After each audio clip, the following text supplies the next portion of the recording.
Hi there, I'm Jerry Bueller, and I am a Master Food Volunteer with K-State Extension. We are going to be making a great recipe today called Veggie Quiche Bites. But what's the very first thing we always have to do? You know, it's time to wash our hands. So I've already done that part before I started talking to you just now.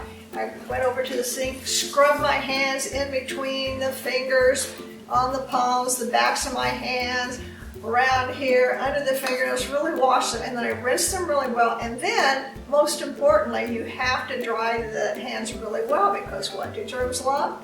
Moisture. So we have to dry our hands really, really well. So mine are all clean, ready to go, and now we can start our recipe. The first thing I've done is I've gone ahead and I have turned the oven on down here to preheat to 350 degrees.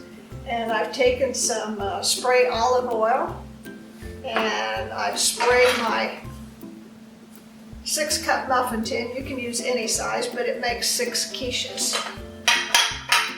The next thing I'm going to do is chop the vegetables. And what do we remember about the cutting skills? It's the pinch on the blade, and then we grasp the handle like this. And then our fingers tips are turned under, so we don't, as we're cutting, we can cut all the way up without our fingers being part of the recipe, which we really wouldn't want that now, would we? Okay, so now we're going to do a cup of chopped vegetables. You can use any kind of vegetables that you like.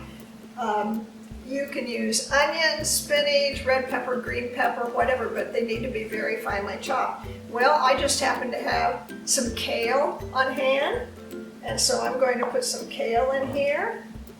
I actually got this out of the garden, a little bit more, handful. You could do spinach instead. And I'm going to do some chopped zucchini, or you could use your green pepper here. And then we're going to, we need some more color. We've got a lot of green in there, don't we? Let's get some purple and red in there. So now I'm going to show you some knife safety. And let's go with this red pepper, this piece of red pepper. I've already been cutting on it, and I want some more red pepper. So I'm just going to go ahead and remember, hold our blade like this to be safe. One thing I forgot to mention, you always want your cutting board to be totally stable, and so you should make sure you have something under there so that your cutting board won't go around. It just happens that this cutting board has little grippies on it already.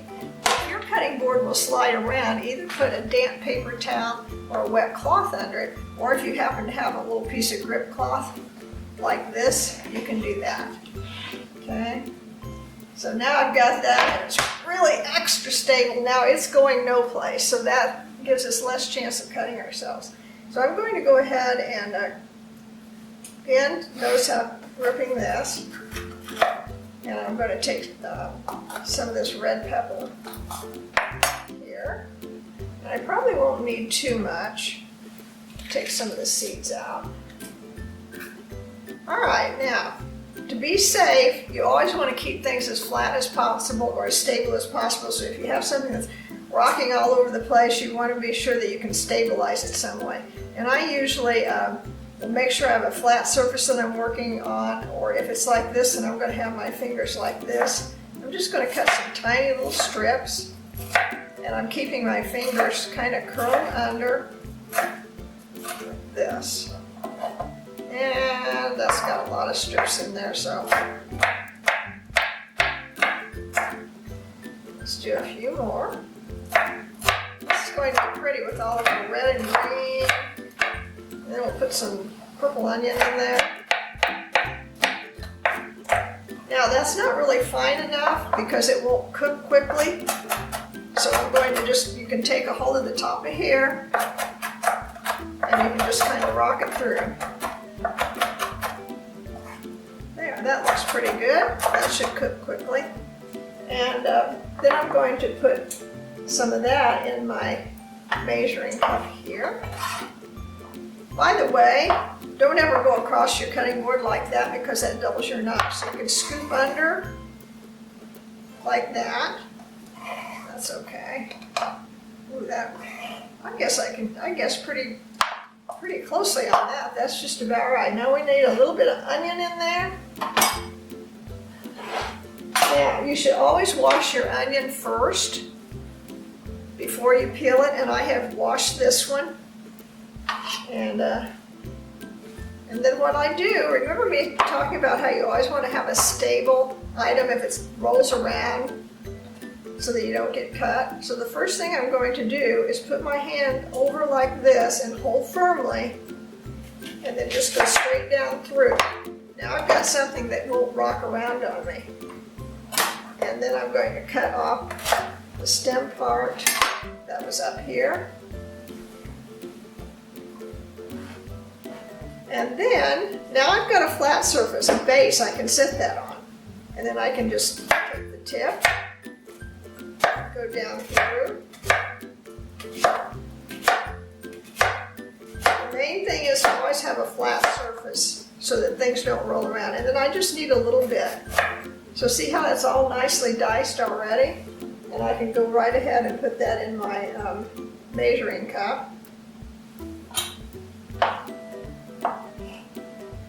Until I'm up to 1 cup of veggies.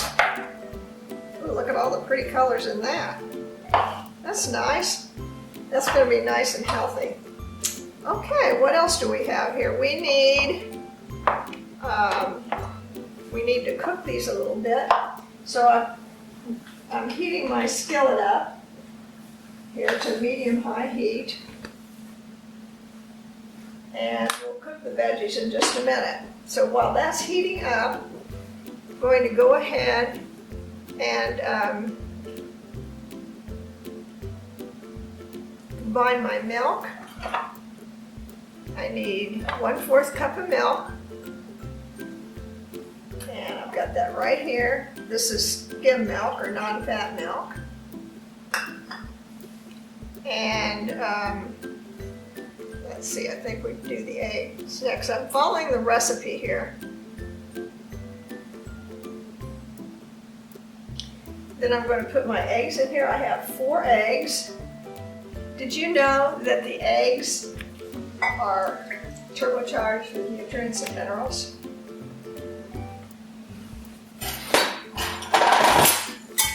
They are full of 13 essentials, minerals and vitamins. Very high in protein, so that builds muscles.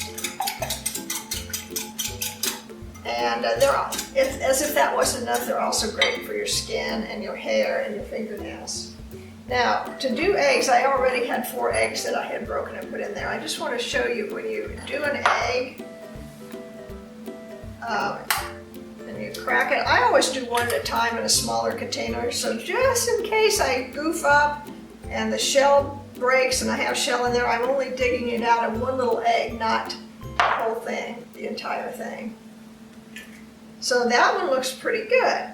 Now, I've touched that egg, haven't I? So now what do I have to do? I have to go and wash my hands again, because eggs can transfer the bacteria to your hands. We're back, and now we're going to saute the vegetables. So I'm just putting 1 teaspoon of oil in this preheated skillet.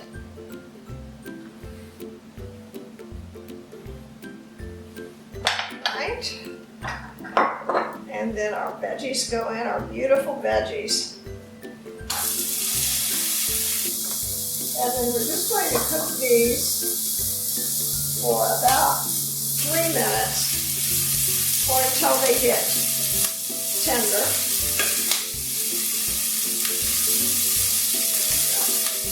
And the way you can check if they are tender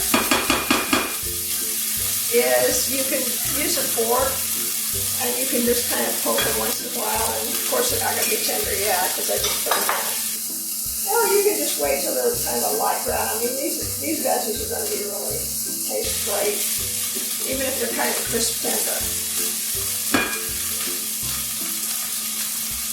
So now, while that's cooking a little bit, I'm mixing up the eggs and the milk.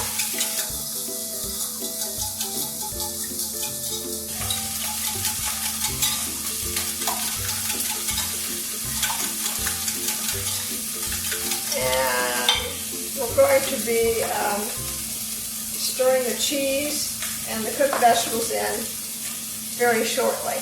I just realized I didn't put the garlic powder in, so I'm going to add that now, and we need 1/4 teaspoon of garlic powder in this mixture. So there we go. Oh, that smells good.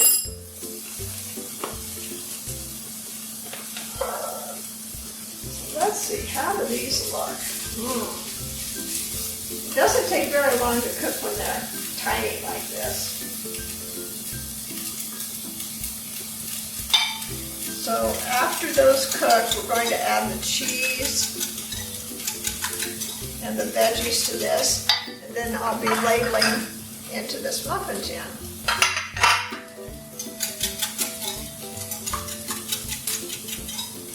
The nice thing about this recipe too is that you can give it any kind of seasonings that you'd like. For example, I might go out to my deck and sift some parsley and some thyme and different kinds of herbs and put in there. Or maybe I want it to taste kind of Mexican, and I'll put some chili powder and cumin, smoked paprika in it. Or maybe I want it to taste Italian, so I'll put some Italian in there, a little oregano and basil. So you can make them taste kind of like pizza almost, or like a taco. So it's a very versatile recipe, and you can use all kinds of veggies in there. Some green onion would be good chopped in here, or a little bit of tomato would be good. Just almost any vegetable would be good. Okay, they're getting there. Probably another minute, and we'll see how those do.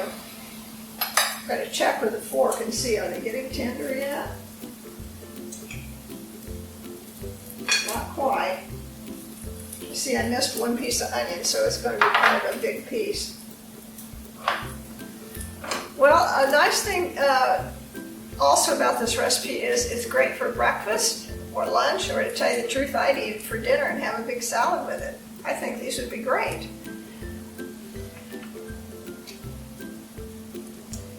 One thing I didn't mention about the eggs, I'll just add right now. Eggs last 4 weeks in the refrigerator, so that's really nice. You can buy several dozen when they're on sale and have them on hand. Okay, I'm going to go ahead and put this over. I think I'll move this to here. Put these veggies, turn off my burner. We're just going to put them in this bowl to cool for a few seconds. And the reason we're doing that is because if I put them right in that raw egg mixture right now, what would happen? Those veggies would cook the eggs. We don't want them cooked yet. They're supposed to cook in the oven. So we're going to just let those cool for a couple of seconds. And I'll go ahead and put the cheese in here.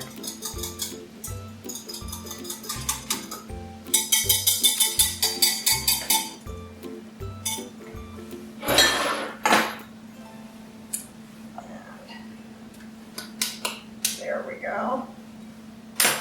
I'm going to stir this a little bit.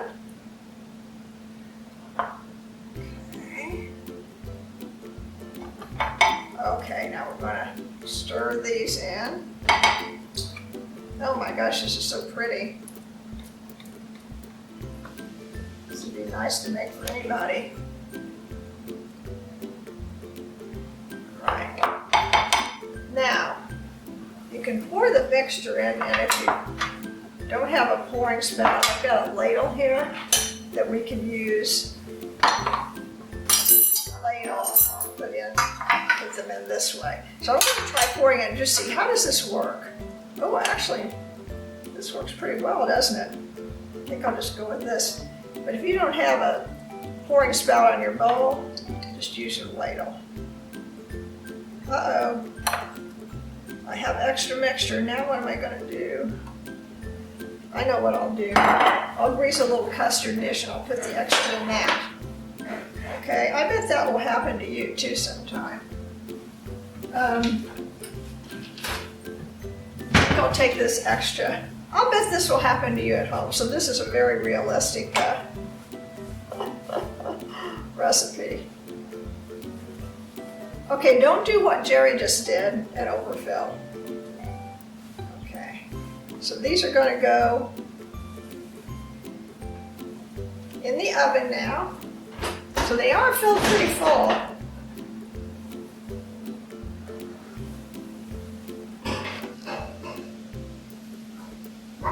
And those are going to bake for 20 minutes.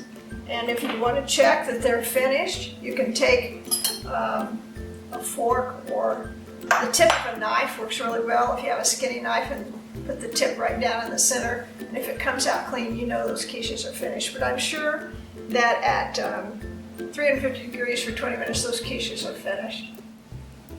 Okay, we're going to check in the oven and see if these quiches are finished now. We'll get a couple more minutes. And that's looking good. So we're going to bring them out. This is really good, don't they?